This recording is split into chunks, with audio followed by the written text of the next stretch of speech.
اعوذ باللہ من الشیطان الرجیم، بسم اللہ الرحمن الرحیم۔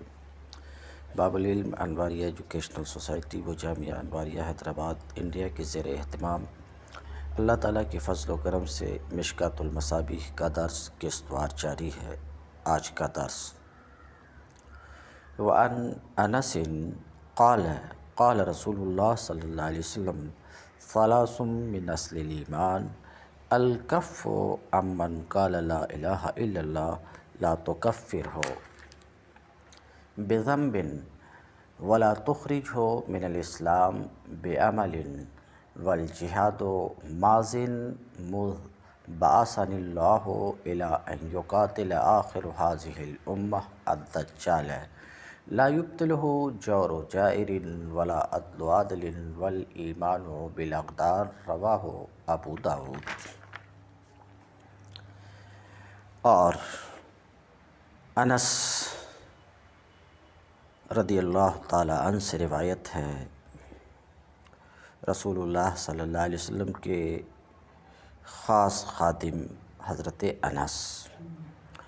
انس بن مالک رضی اللہ تعالیٰ عنہ سے روایت ہے، وہ کہتے ہیں کہ رسول اللہ صلی اللہ علیہ وسلم نے فرمایا، کیا فرمایا؟ ثلاث من اصل الایمان، تین چیزیں ایمان کی بنیاد ہیں، اور آپ جانتے ہیں بنیاد کے بغیر کوئی عمارت ٹھہر نہیں سکتی ہے۔ بات سمجھ رہے ہیں کہ نہیں؟ اس میں استحکام اور مضبوطی بھی نہیں آ سکتی اور کوئی عمارت ٹھہر بھی نہیں سکتی، تو ان تین چیزوں کے بغیر ایمان بھی برقرار نہیں رہ سکتا ہے۔ وہ تین چیزیں کیا ہیں؟ تو آپ صلی اللہ علیہ وسلم نے فرمایا ثلاث من اصل الایمان، تین چیزیں ایمان کی بنیاد ہیں۔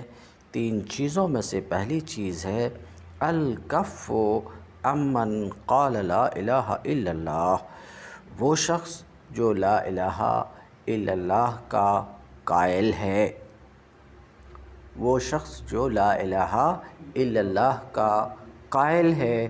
واضح رہے، لا الہ الا اللہ کے قائل ہونے کا مطلب یہ ہے کہ تمام اسلامی عقائد کا قائل ہے، ضروریات دین کا قائل ہے۔ بات سمجھ رہے ہیں؟ تو اللہ کے رسول صلی اللہ علیہ وسلم نے فرمایا کہ جو شخص لا الہ الا اللہ کا قائل ہے، اس سے اپنی زبان کو روکنا، اس سے اپنی زبان کو روکنا، اس سے اپنی زبان کو روکنا۔ ذرا بات سمجھو، لا الہ الا اللہ کے قائل ہونے کا مطلب آپ نے سمجھا کہ وہ جو تمام اسلامی عقائد کا قائل ہے۔ بات سمجھ رہے ہیں؟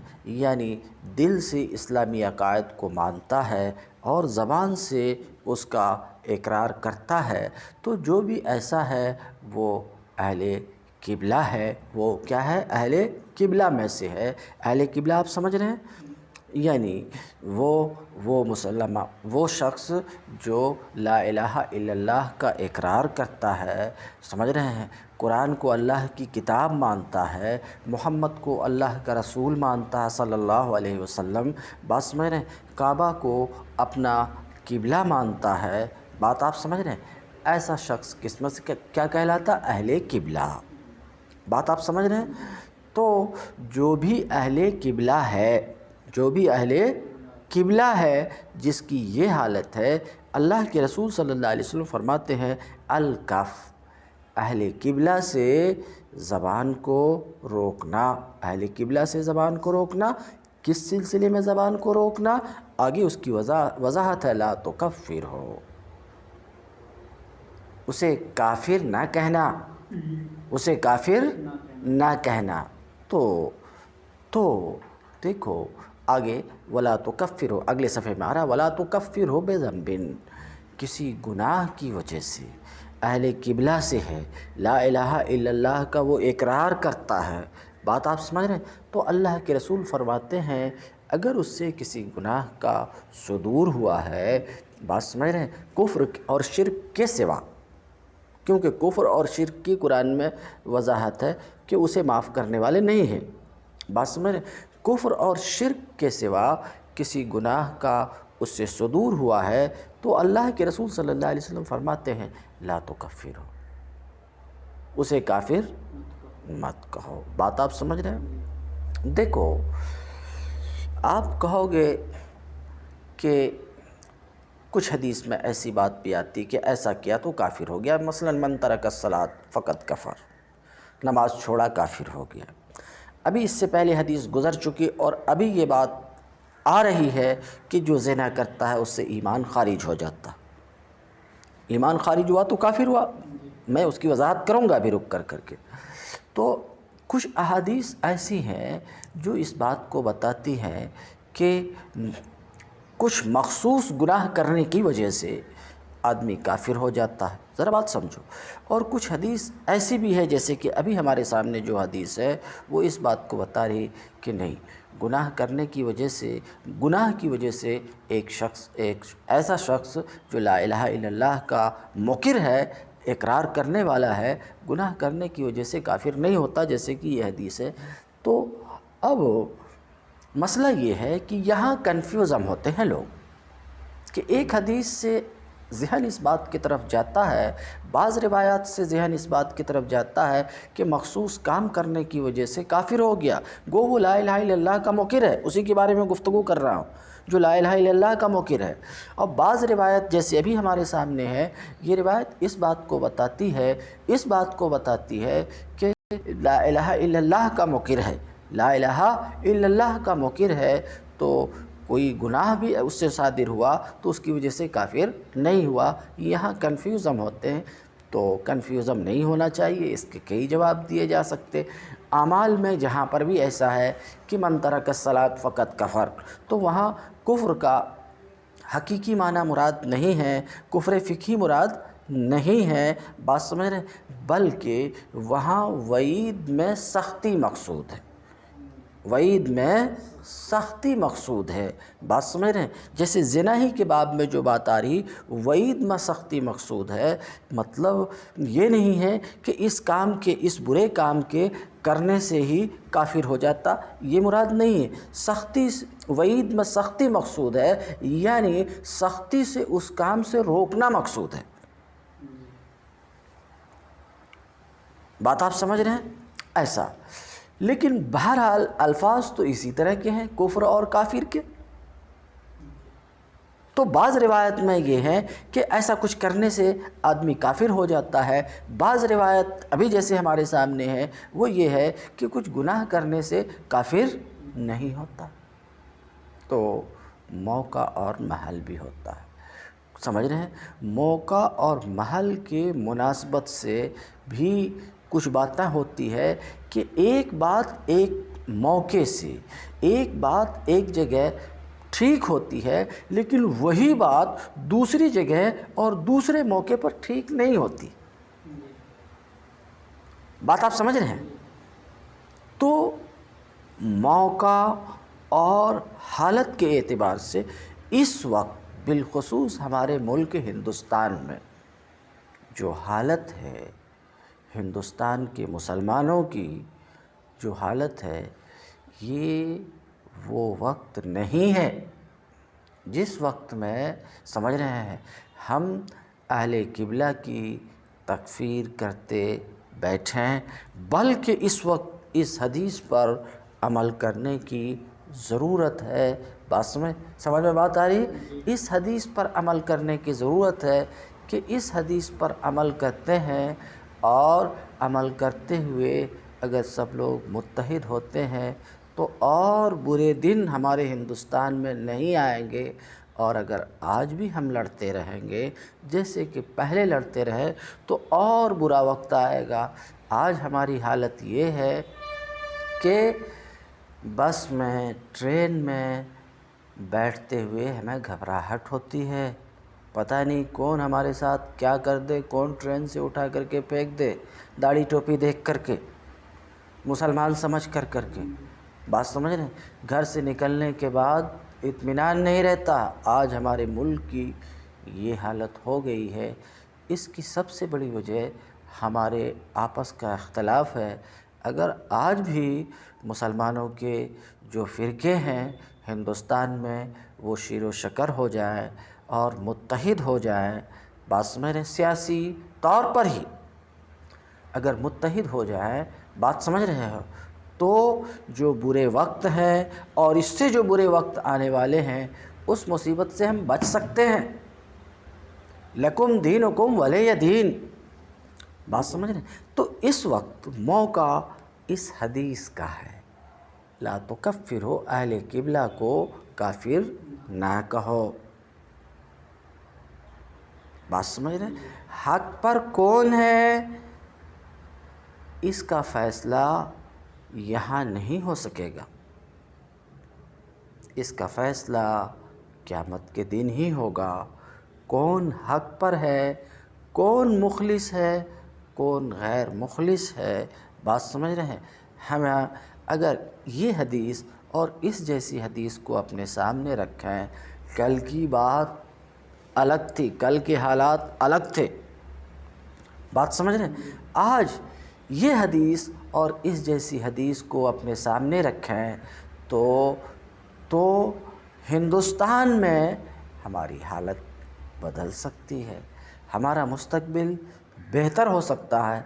لیکن اگر اس حدیث سے ہم نظر آج بھی موڑے رکھیں تو آنے والا وقت ہمارے لیے ہندوستان میں بہت خطرناک ہے، سانس لینا اور جینا مشکل ہوگا، بات سمجھ رہے ہیں۔ جیسے کہ اور کچھ ممالک میں، شری لنکا وغیرہ اور کئی ممالک فرانس وغیرہ میں مسلمانوں کے لیے مسلمان بن کر کے جینا مشکل محال ہو گیا ہے، چائنا وغیرہ میں، سمجھ رہے ہیں، کہ نہ قرآن پڑھنے دیتے، نہ روزہ رکھنے دیتے، بس میرے گھر میں قرآن تک نہیں رکھنے دیتے، روزہ تک نہیں رکھنے دیتے ہیں، سمجھ رہے ہیں۔ چین کا آپ سنے ہوں گے، سمجھ رہے ہیں، یہی حال شری لنکا کا بھی ایک حد تک، سمجھ رہے ہیں، اور کئی ممالک کا ہوا، وہی حال ہندوستان میں ہونے جا رہا ہے مسلمانوں کا۔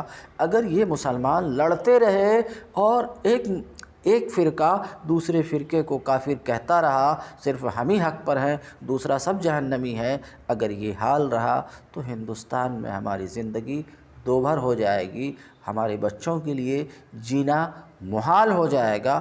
اس لیے ضرورت اس بات کی ہے کہ یہ حدیث اور اس جیسی حدیث پر آج عمل کیا جائے کہ جو اہل قبلہ ہیں اس کو کافر نہ کہا جائے، بات سمجھ رہے ہو۔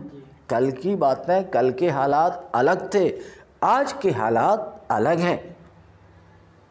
کل کے جیسے حالات ہوں گے تو پھر کشتی لڑیے آپ، بات آپ سمجھ رہے ہیں۔ کل کے حالات، پہلے کے حالات جیسے تھے مسلمانوں کے لیے ہندوستان میں، ویسے حالات ہو جائیں اور آپ کو کشتی لڑنا، مناظرہ کرنا ہو تو کیجئے، لیکن ابھی وہ حالات نہیں ہیں کہ آپ موج مستی کیجئے، کشتی لڑیے، سمجھ رہے ہیں، لطف لیجئے، مزہ کیجئے، ابھی وہ حالات نہیں ہیں۔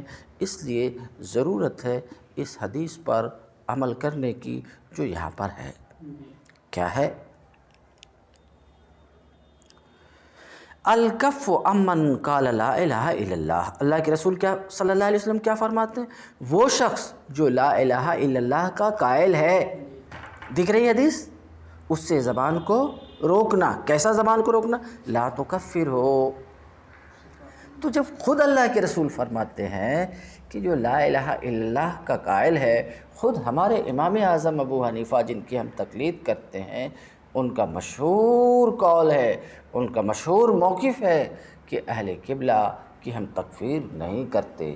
وہ جو قبلہ کی طرف رخ کر کے نماز پڑھتے ہیں، سمجھ رہے ہیں، کعبہ کو اپنا قبلہ مانتے ہیں، محمد کو اللہ کا رسول مانتے ہیں، بات سمجھ رہے کہ نہیں، قرآن کو اللہ کی کتاب مانتے ہیں اور اللہ کو ایک مانتے، ہم اس کی تکفیر نہیں کرتے۔ یہ امام اعظم کا موقف ہے، بات سمجھ رہے ہیں۔ تو امام اعظم کا یہ موقف ہے، حدیث اس بات کو بتا رہی لا تکفروا، تو خود جب رسول اللہ صلی اللہ علیہ وسلم ہدایت دے رہے ہیں لا تکفروا، تو اس ہدایت پر اگر ہم عمل کریں گے، اس ہدایت پر، تو دنیا میں بھی، ہندوستان میں ہمارے لیے جینا آسان ہو جائے گا۔ کہتے ہیں کہ ہم مسلمان ہیں پھر بھی پریشان، ارے کس بات کے آپ مسلمان ہو بھائی؟ رسول اللہ صلی اللہ علیہ وسلم کا قول مان ہی نہیں رہے ہو، اس پر عمل ہی نہیں کر رہے ہو اور کہتے ہو مسلمان ہو۔ تم اسلام پر عمل تو کرو۔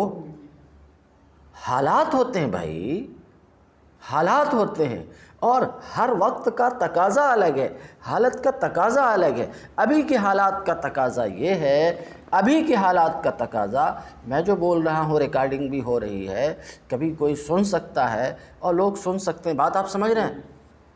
یہ نہیں کہ ایک آدمی کو صرف میں سنا رہا ہوں، بات سمجھ میں آ رہی؟ تو اس وقت کے جو حالات ہیں، ان حالات کا تقاضا یہ ہے کہ اس حدیث پر 100% عمل کیا جائے۔ اگر اس حدیث پر ہندوستان کے مسلمان آج سے عمل شروع کر دیں، صرف اس حدیث پر عمل شروع کر دیں، تو کل سے ہماری پریشانیاں ہندوستان میں ختم ہونا شروع ہو جائے گی۔ ہم سب جب متحد ہو جائیں گے، تقریباً 24 کروڑ کے آس پاس، بلکہ اس سے بھی زائد ہندوستان میں مسلمان ہیں،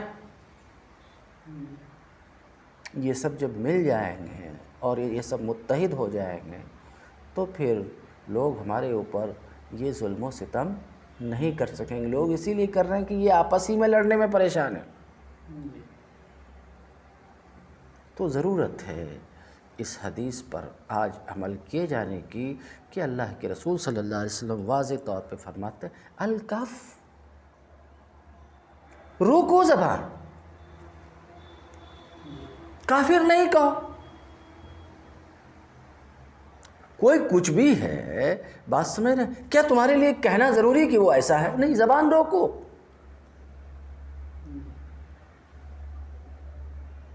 بات سمجھ رہے ہیں؟ تو اللہ کے رسول صلی اللہ علیہ وسلم فرماتے لا تکفروا، لا الہ الا اللہ، ہو ہا کی ضمیر لا الہ الا اللہ کے قائل، لا الہ الا اللہ کے قائل کو کافر نہ کہو۔ کفر یکفر، تکفیر کفر کی طرف نسبت کرنا، اس کی نسبت کفر کی طرف مت کرو۔ بذنب، کسی گناہ کی وجہ سے، کفر کے سوا کوئی دوسرا گناہ ہے، بات سمجھ رہے، تو اس گناہ کی وجہ سے اس کو کافر نہ کہو، اس کی نسبت کفر کی طرف نہ کرو۔ ولا تخرجوا، دیکھو وہی بات، ایک ہی بات تین انداز میں بیان کی جا رہی ہے۔ لا الہ الا اللہ کا قائل ہے، اس سے زبان روکو۔ زبان روکنے کا مطلب کافر نہ کہو۔ پھر لا تکفروا، وہی بات کافر نہ کہو، تاکید اسی کی ہو رہی ہے، یعنی کافر ہرگز نہ کہو۔ پھر وہی بات ولا تخرجوا من الاسلام، اسے اسلام سے خارج نہ کرو، یعنی اسے کافر نہ کہو۔ ایک ہی بات تین انداز سے کہی جا رہی، اس کا مطلب تاکید کی جا رہی ہے اس بات کی۔ بات ایک ہی ہے کہ اس کو کافر نہ کہو، اس کی نسبت کفر کی طرف نہ کرو۔ وہی بات انداز بدل کر کے ایک ہی حدیث میں تین طرح سے کی جاتی، تو کتنی تاکید رسول اللہ صلی اللہ علیہ وسلم کر رہے ہیں کہ اہل قبلہ کو کافر نہ سمجھو، اس کی نسبت کافر کی طرف، کفر کی طرف نہ کرو، اسے کافر نہ کہو۔ کس قدر تاکید کے طور پہ اللہ کے رسول فرماتے ہیں۔ مگر ہم ہے کہ کہتے ہیں ہم رسول اللہ کی سے محبت کرنے والے ہیں، دعویٰ یہ کہ رسول اللہ سے محبت کرنے والے ہیں۔ ذرا بات سمجھو، ہمارا بہت لمبا چوڑا موٹا تگڑا دعویٰ ہے کہ ہم رسول اللہ صلی اللہ علیہ وسلم سے محبت کرنے والے، اور رسول اللہ صلی اللہ علیہ وسلم کے فرمان ہمارے سامنے ہیں ہی نہیں۔ کھوکھلا دعویٰ۔ ارے بھائی، اگر رسول اللہ سے محبت ہوتی تو رسول اللہ صلی اللہ علیہ وسلم کی اس بات کا تقاضا یہ ہے کہ یہ کچھ نہیں کرتے تھے، لیکن تم وہی کر رہے ہو اور لگ رہا ہے کہ کرتے رہو گے، تو تم اپنے نفس سے محبت کرتے ہو، رسول اللہ سے محبت نہیں کرتے۔ یہ صرف کھوکھلا دعویٰ ہے کہ ہم رسول اللہ صلی اللہ علیہ وسلم سے محبت کرتے۔ اگر رسول اللہ صلی اللہ علیہ وسلم سے محبت ہوتی تو اس کا تقاضا یہ تھا کہ رسول اللہ صلی اللہ علیہ وسلم کا جو فرمان ہے اس کے سامنے سر جھکا دیتے، آمنا و صدقنا کہتے اور اس پر عمل کرنے کی بھرپور کوشش کرتے۔ مگر تمہاری جان نکل جاتی ہے ایسی حدیث سن کر کے کہ ایسی بات آئی کیوں، یہ تو ہماری نفسانیت کے خلاف ہے، ہمارے مقصد کے خلاف ہے۔ بات سمجھ رہے ہیں؟ تو یہ خطرناک ہے، یہ خطرناک ہے، خاص طور سے ہم ہندی مسلمانوں کے لیے۔ پاکستان کی بات الگ ہے اور اسلامی ممالک کی بات الگ ہے، لیکن ہم جس ہندوستان میں آج بس رہے ہیں، ہمارے لیے بالکل مناسب نہیں ہے کہ ہم آپس میں ایک دوسرے کو کافر کہتے ہوئے بیٹھیں اور لڑتے رہیں. اگر لڑتے رہیں گے تو بہت جلد ہم تباہ ہو جائیں گے. بات سمجھ رہے؟ بہرحال ولا تخرجوا من الاسلام بعمل، وہی ایک بات کسی عمل کی وجہ سے، کسی کام کی وجہ سے لا الہ الا اللہ کے قائل کو اسلام سے خارج نہ کرو، اسلام سے خارج نہ سمجھو. کس قدر ایک ہی بات کی تین تاکید. بہرحال تو اصل بات یہاں سے شروع تھی کہ ثلاث من اصل الایمان، یہاں سے شروع ہوئی تھی کہ تین چیزیں ایمان کی بنیاد ہیں. تین چیز میں سے پہلی چیز تو یہ ہے کہ زبان کو روکنا، کافر نہ کہنا، اسلام سے خارج نہ کرنا لا الہ الا اللہ کے قائل کو. اور دوسری بات جو اسلام کی بنیادی بات ہے، جس کے بغیر کوئی مسلم نہیں رہ سکتا، بات یہی تھی جس کے بغیر مسلم نہیں رہ سکتا. تو ایک مسلم بننا، دوسرے مسلم بنے رہنا، بات سمجھ رہے؟ ایک اسلام قبول کرنا، ایک اسلام قبول کرنے کے بعد مسلم بنے رہنا. تو مسلم بنے رہنے کے لیے یہ تین باتیں بنیادی باتیں ہیں. تین باتوں میں سے ایک یہ کہ آپ نے اسلام قبول کیا، مسلم تو بن گئے، مگر آپ کا اسلام برقرار کیسے رہے گا؟ سمجھ رہے؟ اسلام کو برقرار رکھنا چاہتے ہو تو ایک بات یہ کہ لا الہ الا اللہ کے قائل کو کافر نہ کہو. کیوں؟ اس لیے کہ لا الہ الا اللہ کے قائل کو اگر تم کافر کہتے ہو اور نفس الامر میں، واقع میں اللہ کے نزدیک وہ کافر نہیں ہے، تو تم خود کافر ہو جاؤ گے، تمہارا ایمان ختم ہو جائے گا، تمہارا ایمان باقی نہیں رہے گا. کیونکہ حدیث میں صراحت ہے کہ جب کوئی کسی کو کافر کہتا ہے تو دو میں سے کوئی ایک تو کافر ہوتا ہے. جس کو کہا ہے اگر وہ کافر ہے، سمجھ رہے ہیں، تو کہنے والا مومن ہی رہتا ہے، مگر جس کو کافر کہا ہے وہ کافر نہیں ہے تو کفر اسی کہنے والے کی طرف پلٹتا. بات آپ سمجھ رہے ہیں؟ تو ایمان کی برقراری کے لیے کہ ایمان برقرار رہے، اللہ کے رسول فرماتے ہیں زبان کو روکو کسی کو کافر کہنے سے. اس طریقے سے تمہارا ایمان برقرار رہے گا. ٹھیک ہے؟ بہرحال دوسری بات والجہاد ماضٍ مذ بعثنی اللہ الی ان یقاتل آخر هذه الامہ الدجال. اللہ کے رسول صلی اللہ علیہ وسلم فرماتے ہیں ایمان کی بنیادی چیزوں میں سے ایک جہاد بھی ہے، اور یہ جہاد جاری ہے. اللہ کے رسول کیا فرماتے ہیں؟ جہاد جاری ہے. جب سے اللہ نے مجھے مبعوث فرمایا، جب سے اللہ نے مجھے مبعوث فرمایا، کہاں جہاد کی طرف مبعوث فرمایا، یا مدینہ کی طرف جب سے اللہ نے مجھے مبعوث فرمایا، اس وقت سے جہاد جاری ہے. اور یہ کب تک جاری رہے گا؟ کب تک جاری رہے گا؟ سمجھ رہے؟ الی ان یقاتل آخر هذه الامہ الدجال. یہ کب تک؟ یہاں تک کہ اس امت کی آخری جماعت دجال سے جہاد اور قتال کرے گی. دیکھو پہلے ایک اہم بات سن لو. یہ حدیث اس بات کو بتا رہی ہے کہ جہاد ختم نہیں ہوگی، جہاد ختم ہونے والی چیز نہیں ہے، جہاد کو کوئی چیز باطل کرنے والی نہیں ہے. جیسے کہ نماز کا حکم آیا تو یہ حکم ختم نہیں ہوا، منسوخ نہیں ہوا، یہ باقی ہے، جاری ہے. روزے کا حکم آیا تو جاری ہے کہ جب رمضان آئے گا روزہ. زکوٰۃ کا حکم آیا تو یہ جاری ہے کہ جب بھی صاحب نصاب ہوئے، حولان حال ہوا تو زکوٰۃ کا حکم جاری ہے. بات سمجھ؟ اسی طریقے سے جہاد کا حکم بھی کیا ہے؟ جاری اور ساری ہے. یہ حکم منسوخ نہیں ہوا ہے. سمجھ رہے ہیں کہ نہیں؟ اللہ کے رسول فرماتے ہیں جب سے اللہ نے مجھے بھیجا جہاد کی طرف یا مدینے کی طرف، اس وقت سے لے کر کے جہاد جاری ہے. اور کب تک رہنے والا ہے؟ کب تک؟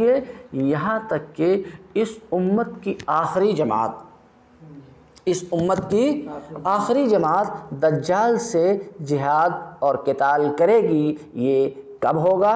تو اہل سنت کے عقائد کے مطابق یہ اس وقت ہوگا جب حضرت عیسیٰ علیہ السلام آسمان سے اتریں گے اور حضرت امام مہدی بھی اسی زمانے میں ہوں گے، سمجھ رہے؟ تو حضرت امام مہدی اور حضرت عیسیٰ علیہ السلام، سمجھ رہے، مسلمانوں کی جماعت کے ساتھ دجال سے جنگ کرے گی اور دجال کو ختم کرے گی۔ اس کے بعد یہ دجال کو ختم کرنے کے بعد ساری دنیا میں صرف اور صرف اسلام ہوگا، صرف اور صرف کیا ہوگا؟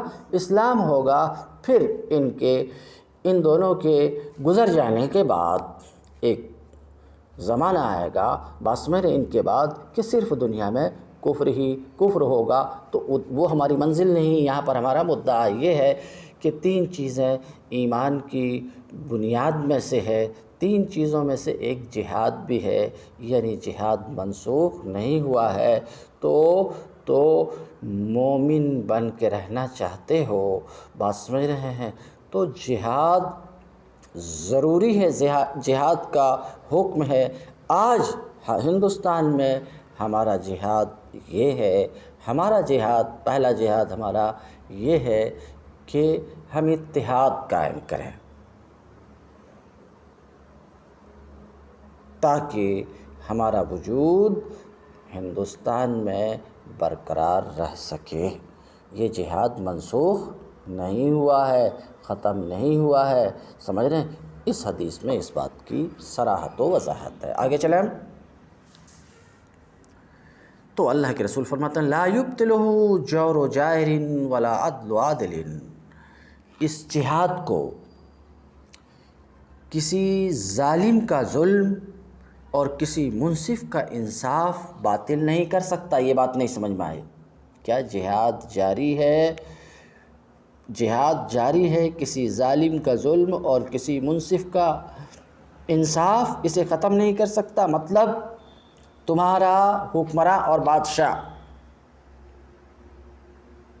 بات سمجھ رہے ہیں، چاہے تمہارا یعنی مسلم حکمراں بادشاہ، خواہ وہ ظالم ہو، خواہ وہ منصف ہو، بات سمجھ رہے ہیں، اس کے ساتھ تم جنگ کرو۔ یہ نہیں کہ اگر بادشاہ منصف ہے تو اس کے ساتھ جہاد کرنا ہے اور منصف نہیں ہے تو اس کے ساتھ جہاد نہیں کرنا ہے، بلکہ بادشاہ اگر کفر کے خلاف لڑ رہا ہے تو چاہے وہ ظالم ہے، چاہے وہ منصف ہے، تمہیں اس کا ساتھ دینا ہے۔ یہ کہہ کر کے نہیں بھاگ سکتے کہ ہمارا حکمراں ظالم ہے اس لیے ہم کافروں سے نہیں لڑیں گے، یہ کہہ کے بھاگنے کی تم کو اجازت نہیں ہے۔ اللہ کے رسول صلی اللہ علیہ وسلم فرماتے ہیں لا یبطلہ، اس جہاد کو ظالم کا ظلم اور منصف کا انصاف باطل نہیں کر سکتا۔ بات سمجھ رہے ہیں؟ تو اس سے یہ مسئلہ معلوم ہوا کہ فاسق و فاجر بادشاہ کے تحت بھی کفار سے جہاد لازم ہے۔ یہی وجہ ہے کہ خلافت راشدہ کے ختم ہونے کے بعد، سمجھ رہے ہیں، اموی دور ہو یا عباسی دور ہو، سمجھ رہے ہیں، عباسی دور ہو، اس میں مسلمان بعض حکمراں ظالم بھی گزرے ہیں، فاسق و فاجر بھی گزرے ہیں، میں نام لینے کی ضرورت محسوس نہیں کرتا، مگر اس کے باوجود جب حاکم وقت، سمجھ رہے ہیں، امیر یا خلیفہ وقت نے فیصلہ کیا کافر سے جہاد کا، تو مسلمانوں نے اس کا ساتھ دیا، اس امیر کے جھنڈے کے نیچے ہو کر کے لڑے اور اس بات کی پرواہ نہیں کیے کہ یہ ظالم ہے، یہ منصف نہیں ہے۔ دیکھ لو، حجاج بن یوسف ایک ظالم حکمراں تھا، مگر جب کبھی کفار سے جہاد کی بات آئی، حجاج بن یوسف ظالم تھا، مگر ہم ہندوستان کے مسلمانوں پر، پاکستان کے مسلمانوں پر، بنگلہ دیش کے مسلمانوں پر، غیر منقسم سری لنکا کے مسلمانوں پر حجاج بن یوسف کا بڑا احسان ہے۔ سمجھ رہے ہیں؟ سب سے پہلے حجاج بن یوسف نے ہی فوج کو، سمجھ رہے ہیں، ہندوستان بھیجا، اور انہی کے آئے ہوئے انہی کے بھتیجے محمد بن قاسم نے صرف 2 سال میں ہندوستان کا بڑا حصہ فتح کیا، اور قریب لاکھوں لوگوں کو مسلمان بنا لیا۔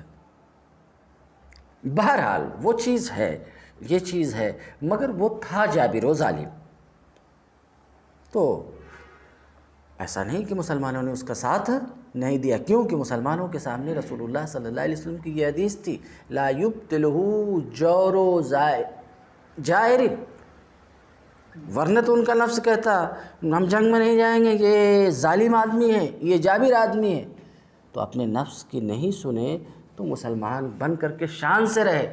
آج ہم رسول اللہ کی نہیں سن رہے ہیں، اپنے نفس کی سن رہے ہیں، اس لیے ذلت و رسوائی ہمارا مقدر بن گئی۔ بادشاہ اسلام، خواہ وہ ظالم ہے، خواہ وہ منصف ہے، کفار کے خلاف جہاد کر رہا ہے، بات سمجھ رہے ہیں، تو مسلمانوں کے اوپر لازم ہے کہ بادشاہ کا کیا کرے؟ ساتھ دے، حاکم کا ساتھ دے۔ کیوں؟ اللہ کے رسول صلی اللہ علیہ وسلم فرماتے ہیں لا یبطلہ جور و جائر ولا عدل عادل، کسی ظالم کا ظلم جہاد کو باطل نہیں کر سکتا، اور نہ ہی کسی منصف کا انصاف۔ یہ دو چیزیں ہو گئی۔